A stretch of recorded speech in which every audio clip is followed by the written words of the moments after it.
교과서 봅시다. 러일전쟁의 발발과 국권 침탈의 시작. 삼국 간섭 이후 러시아와 일본은 만주와 한반도에서 서로 주도권을 차지하기 위해 치열하게 대립했다. 러시아와 대립하던 영국과 동맹 밑줄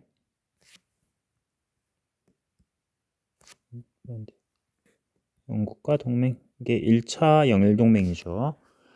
일본이 1904년 리순항과 인천항에 정복 중이던 러시아의 군함을 공격하면서 동그라미 러일 전쟁이 일어났다. 일본은 러시아의 발트 함대를 격파하는 등 전쟁의 승기를 잡았지만 과도한 전쟁 비용으로 어려움을 겪고 있었다. 러시아도 국내의 반정부 시위로 전쟁을 계속하기 어려운 상황이었다. 이에 두 나라는 미국의 중재로 전쟁을 마무리합니다. 전쟁 발발 직전에 대한제국은 국의 중립을 선언했다. 일본은 이를 무시하고 동그라미 칩니다. 한일 의정서 군사 전략상 필요 지역을 점령합니다. 이어서 제1차 한일협약 체결을 강요하여 재정 분야의 메가타, 외교의 스티븐스를 고문으로 파견. 일본은 러일전쟁에서 승리가 확실해지자 영국, 미국과 잇따라 조약을 체결하고 한국에 대한 지배권을 인정받습니다. 가스라테프트 밀약, 미국, 2차 영일동맹, 영국, 포츠머스 강화조약, 러시아, 이 나라들과 각각 조약을 체결하게 되었습니다. 다음 페이지 갑니다. 외교권을 박탈한 을사늑약 체결. 미국, 영국, 러시아로부터 대한제국에 대한 지배권을 인정받은 일본은 군대를 동원하여 경운궁을 포위하였다. 그리고 고종과 대신들을 위협하면서 동그라미 을사늑약 2차 한일협약. 아까 얘기했던 겁니다. 늑약이란 강제로 체결된 조약의 의미입니다. 2차 한일협약은 황제의 제거 없이 강압적으로 체결되었기 때문에 조약이 아닌 늑약이라고 부릅니다. 군대를 통해서 협박을 해서 맺은 강제 조약이라는 거죠. 불법이라는 겁니다. 자, 을사늑약 체결 당시 상황, 덕수궁 뒤에 있는 중명전이라는 곳에서 맺어졌는데 이토는 군대를 인솔하여 입고하였다. 총포와 창검을 궁전에 빽빽하게 늘어 세우고 여러 대신들과 협의하였다. 참정 대신 한규설이 극력 반대하니 이토는 헌병에게 명해 그를 별실에 가두었다. 이토가 말하였다. 참정 대신은 반대하였으나 여러 대신들이 좋다 하였으니 이 안은 결정된 것이요 라고 하며 외부 대신 도장을 빼앗아 조약에 날인하였다. 을사늑약은 고종의 서명 없이 박재순 등 5명의 친일 대신들 찬성만으로 불법적으로 체결되었다. 일본은 을사늑약 체결을 따라 대한제국의 외교권을 빼앗고 통감부를 설치합니다.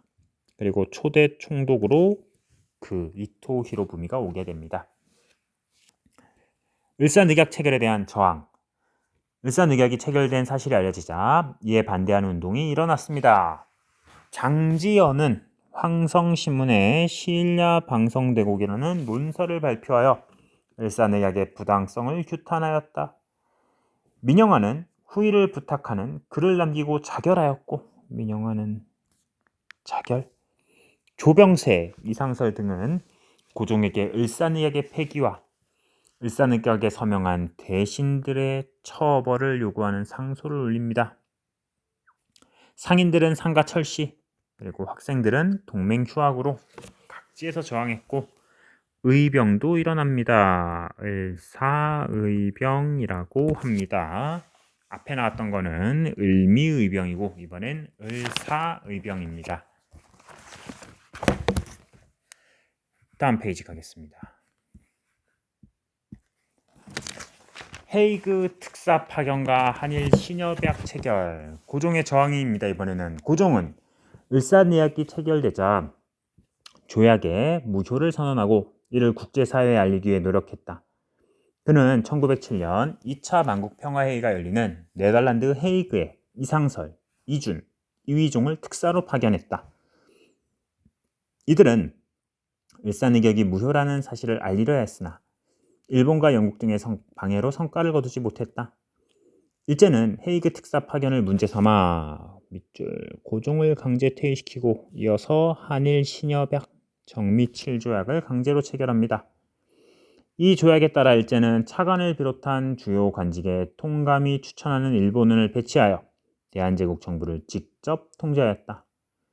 또한 이 조약을 실행하기 위해 작성된 비밀각서에 따라 대한제국의 군대가 해산되었다.